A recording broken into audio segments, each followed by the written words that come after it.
All right, Jesse, you ready for a little rapid fire? Pew pew. It is time, baby. All right. Let me write down the time. All right, let's roll here. So, Notre Dame, we were just talking about Notre Dame men's basketball. They gave up 97 points to SMU last night. This would have been the first time since 1990 that the Irish gave up 100 plus points at home in regulation, but SMU shut it down in their final possession to stick at 97. The state of Notre Dame men's basketball right now is blank.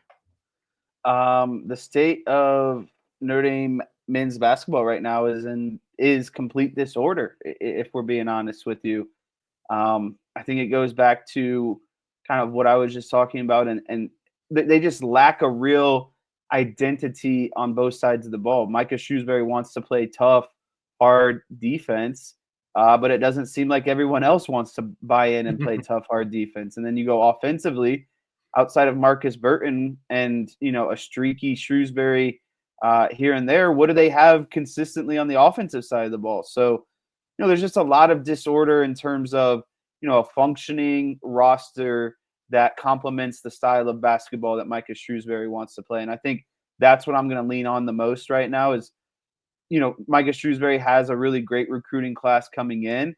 And I think those are going to be more of kind of the longevity legacy players that he can get to stick around for 2 or 3 years and really change the culture and the style or brand of basketball that Notre Dame really wants to play. I think there's a brand and style that Micah Shrewsbury has in mind.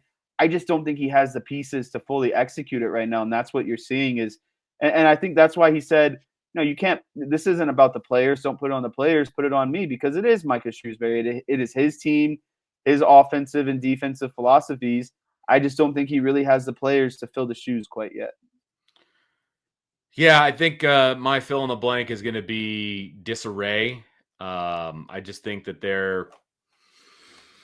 I don't think they just know what's up, what's down, what's left, what's right now. And they Nothing tried. seems to be working, and that's the worst Yeah, thing. it's like that old cartoon where they're trying to plug the holes and the water keeps coming out, and you plug one Yeah. hole and then it comes out another hole, and you try to plug that hole and it comes out another. Like there's so many issues right now that there's not enough fingers to plug the holes. You know what I mean? Like they're just gonna have to get through the next 5 games. It would be nice if they made some noise and affected some of these teams' years or whatever, right? They just got to get to the offseason at this point. Obviously, there's not going to be any postseason, no NIT, no NCAA tournament, no nothing. And they just need to get to the offseason and figure this out.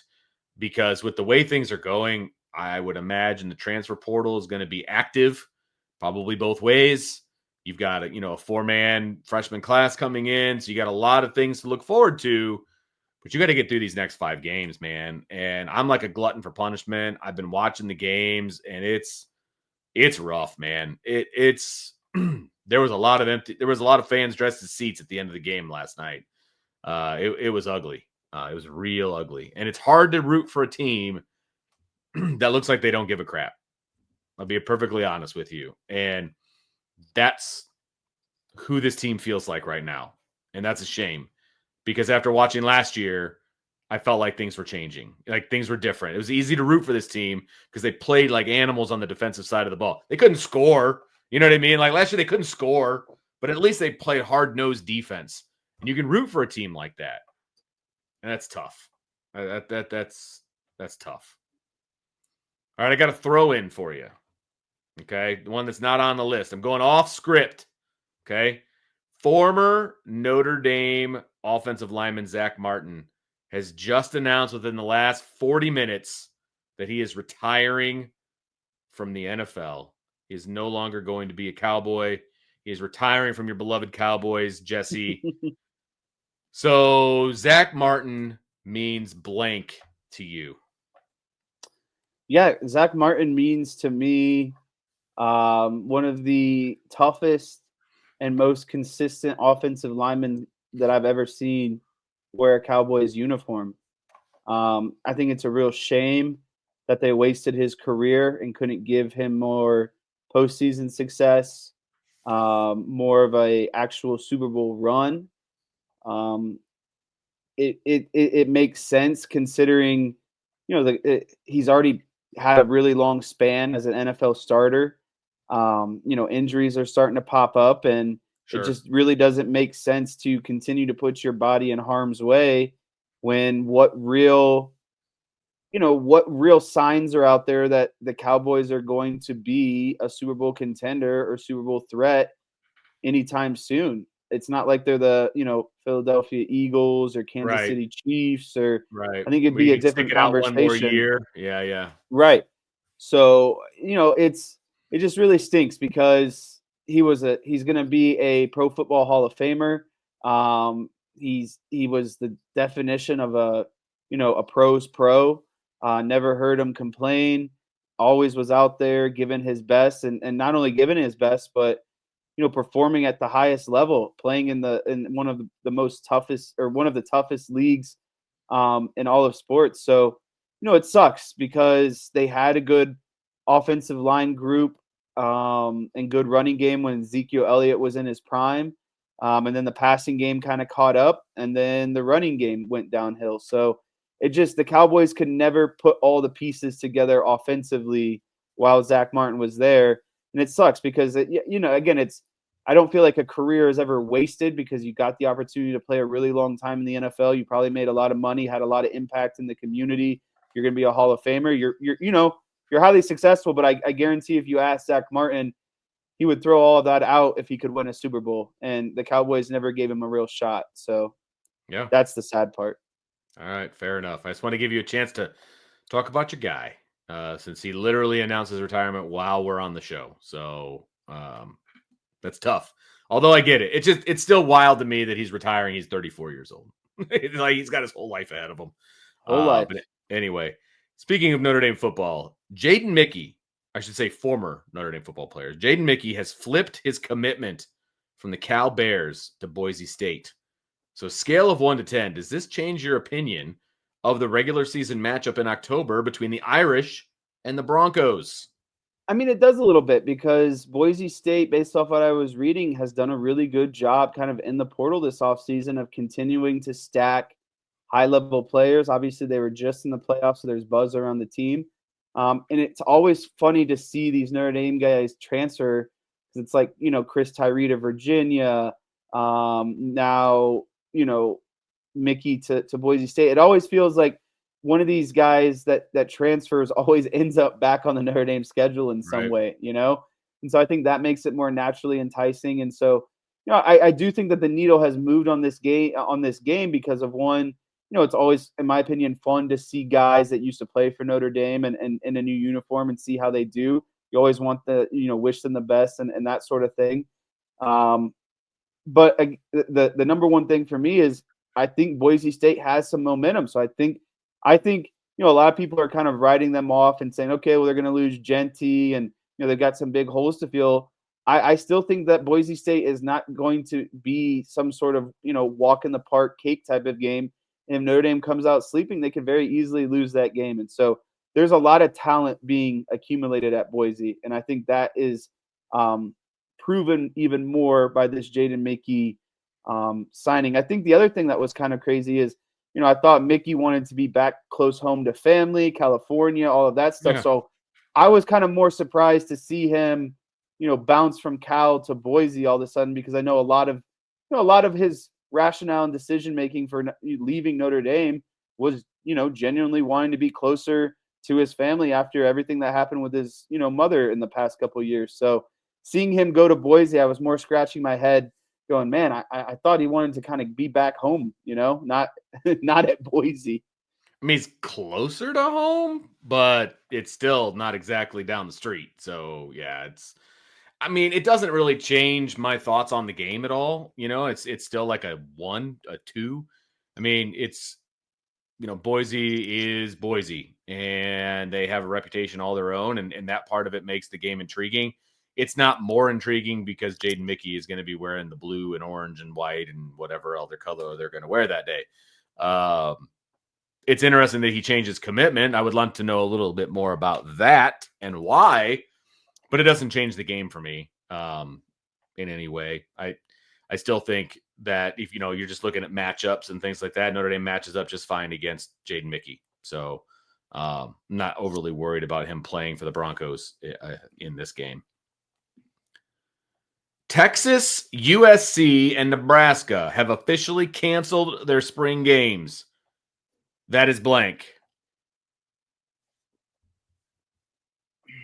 That is untraditional, Vince. And I'm never the guy up here being a traditionalist, but it just feels like these college teams want to be, more and more operating like NFL teams and using their offseason to kind of prepare more and that sort of thing. I really don't personally understand it. I think the spring game is a great way to see your younger players. It's easy to go out there and practice, Vince, and consistently do the right thing. But when you get under the lights a little bit for these young guys and get on the field and you got fans actually watching and you're inside Notre Dame Stadium, I think a lot can be told, essentially. So, and I know Notre Dame's not doing it, but I'm just kind of using them as, the comparison here a little bit. So I'm just kind of shocked because I hate that the college football game is taking away a lot of those traditions that we grew up and were the foundation of. And it just feels like college football is more and more just becoming the minor leagues of the NFL day in and day out, essentially. So that's the part that I think is kind of stinky. Well, the reasoning behind it is ridiculous. They don't want teams to be able to scout their players for the transfer. But you're running your literal most base offense and defense, Vince. Right. Like nothing is you are not running any sort of in-depth plays. Correct. It's literally, as Josh says, he says, I hate it for the fans. Exactly. Yeah. Like it's supposed to be like a fan fest. Like that's what it is. They run more of their offense and defense in the Jersey scrimmage the week beforehand. They don't do anything in the spring game except come out in the game helmets. It's for fans. It's for kids. It's for, just people that can't afford next season to be excited about what's coming up. I don't like them canceling the game because I think you're stealing stuff from the fans. And the way things are trending, it's anti-fan, and I don't like it. It's becoming more big business as an anti-fan. And maybe that's naive of me to say that, but that's how I feel. And I don't like it. Look, do I enjoy the spring game? No, I think it's kind of boring. I don't necessarily like going to it. Sometimes the weather's garbage, but at least I get to watch a little bit of football. And I think you're just tearing that away from the fans. I don't think that's okay. And whatever reasoning that they're going to give as to why they're not doing it, it's not good enough. And I don't like it. So I'm very much against it. I makes me sick. I don't like it. And I will plant my flag on the spring game. Like I'm spoiled. I get to go to all the games, and get paid to be there. Not all fans get to do that. You know what I mean? If I wanted to take my entire family to a game, it would be the spring game. I cannot afford to take my whole family to a regular season game. And so that's why you have the spring game, so that you can keep fans engaged. And I don't like it. I hope Notre Dame doesn't go down that road. I really hope Notre Dame doesn't go down that road. I don't think they will. I don't think they will either, but as soon as I say that, they will. So,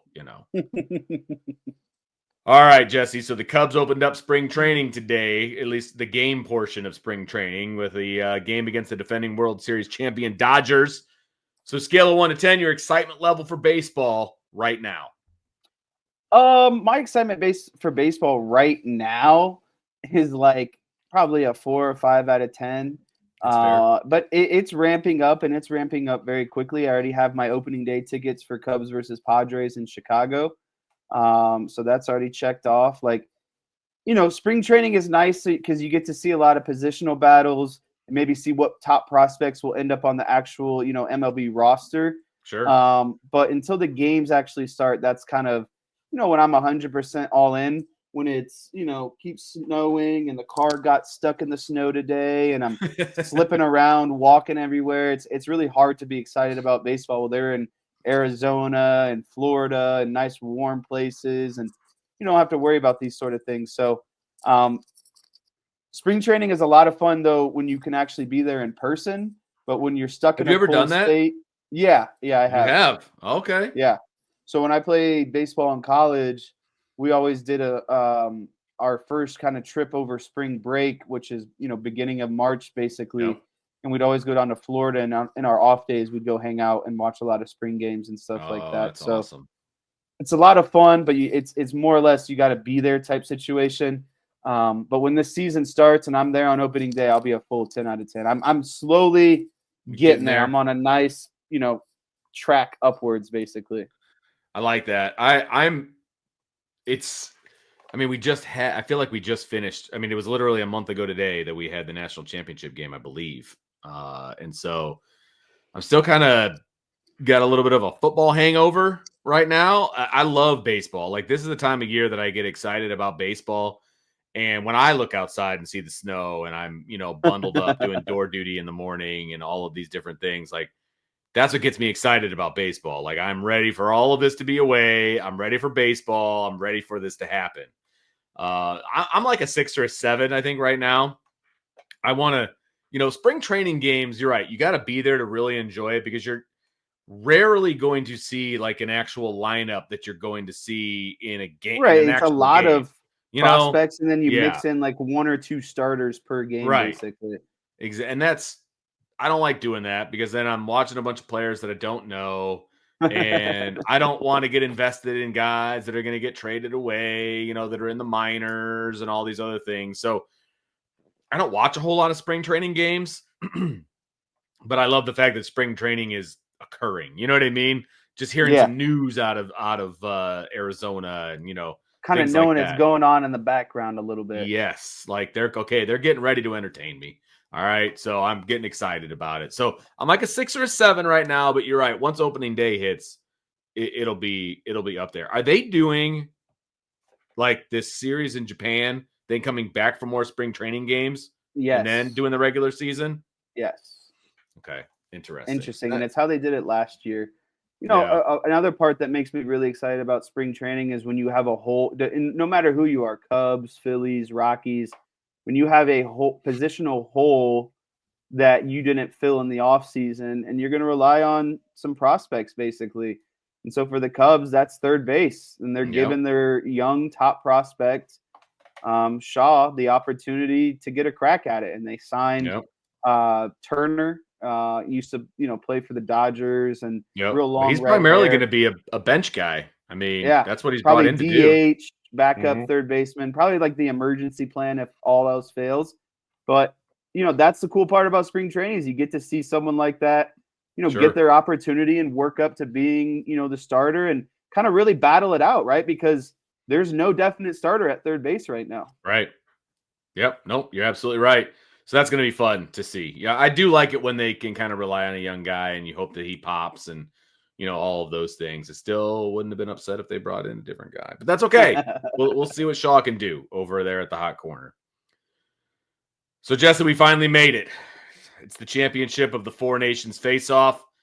It's tonight. It's 8:00. It's on ESPN. To you, this game is blank. This game is much needed for where we're at in sports right now. Okay. Football is over. NBA, I know you don't care about the NBA. It's been on All-Star break. The NHL has been on All-Star break. Really, all that's going on, there's really no professional sports going on right now. Good point. You're solely kind of relying on men's and women's college basketball, which is great, but it only can go so far, Vince. I need more. And so in this kind of dead period, it's needed, and it's also needed because of what we kind of talked about a couple of days ago as well. There's nothing more than getting hyped up for your country, whether it's the Olympics, whether it's these hockey exhibition games in the middle of the season, whether it's winter curling or no matter what it is, it always brings excitement when you slap countries on it and you represent and you have pride in your country. And so in the dead period where this is going on, I love it, and it's going to be absolutely electric tonight. And the guy who is admittedly a very casual hockey fan, I'm going to be watching, and I'm going to be texting all my Canadian friends telling them that I hope that they lose. Do you have and a all lot their of best Canadian players friends? get hurt. I have about 4 Canadian friends. Wow. Yeah. Okay. It's more than I've got. I'm impressed. For me, this game is the only hockey game I will watch all year. But it's because it's the USA, USA versus Canada. Like you said, when you slap on the country on the front of that sweater, I'm in. Like I'm all in. This is like a mini Olympics. And I heard an interview this afternoon with the hockey commissioner, and he's like, the reason we're doing this is because we're getting back into pushing our guys into the Olympics, and we're getting back into pushing our guys into the World Cup. And so like every 2 years, they're going to be doing this. They're going to have the Olympics, and then 2 years later, they're going to have the World Cup, and then the Olympics, and then the World Cup. And so they're like, why not give them a taste of what it's going to be like with this Four Nations Faceoff? I love that. Like, amazing. Some forward thinking from a league and a players association, that get the fans excited about something, and it's working. Like, it is working. I mean, I've seen so much about this game, right? You're seeing the pregame speech from Miracle all over the internet today. I saw Craig, the goalie from that team, from the 1980 team. He tweeted about this game tonight. The president called and gave like a pep talk to to Team USA today. Like, this is the game. Like, there's nothing else tonight that matters. Like, I'll watch the first half hour of the women's game at 7:30, and then I'm flipping over to hockey at 8 o'clock to watch Team USA. Like, that's the whole point. And so, yeah, I'm fired up about it, but it's the only hockey game I'm probably going to watch all year until the Olympics next year. So go USA. I'm probably going to get booed for this one, and I'm not rooting for this, but I think Canada is going to win tonight. Oh, Jesse, why?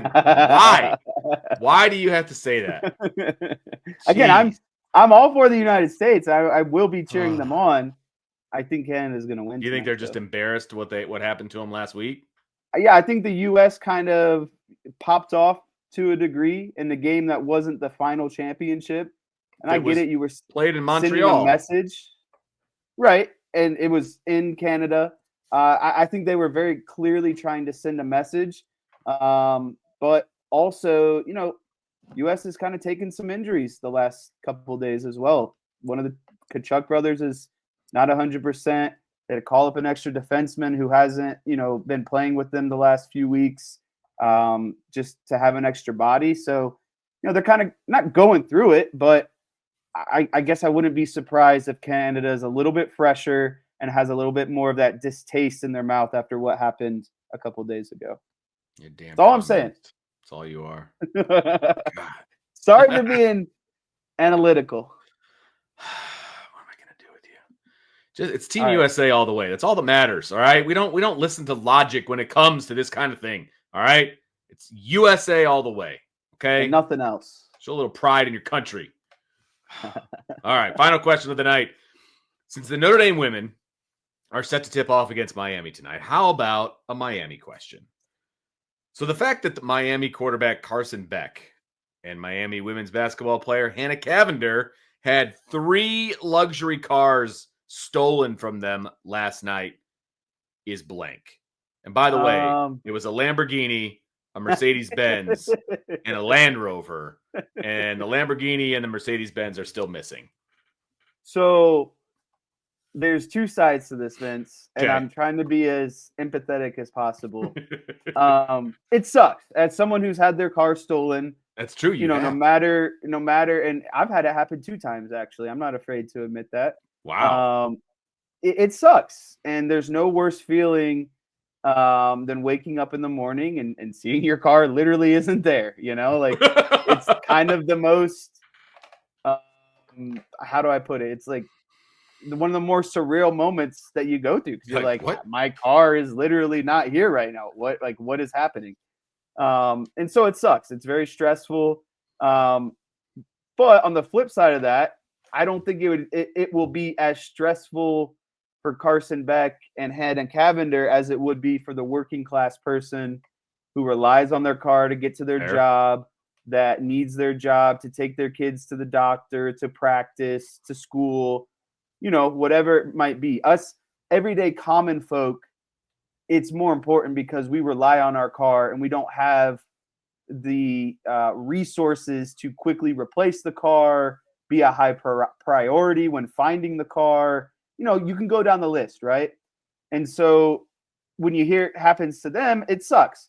But it's also still kind of like poor me because they got those cars for free from someone because of the NIL deals that they had. They didn't spend their hard-earned money. And, when I was 20 years old, I didn't have a freaking Mercedes-Benz and a Lamborghini just sitting in my garage. You know what I mean? So that's where I'm a little, the empathy is lacking to a degree because you were spoiled. And so did you do everything necessary to protect your car, to get your car out of plain sight, to not let people know that you're Carson Beck and you have a Lamborghini parked on the street outside of your condo probably? You know what I mean? So there's a lot that goes into it.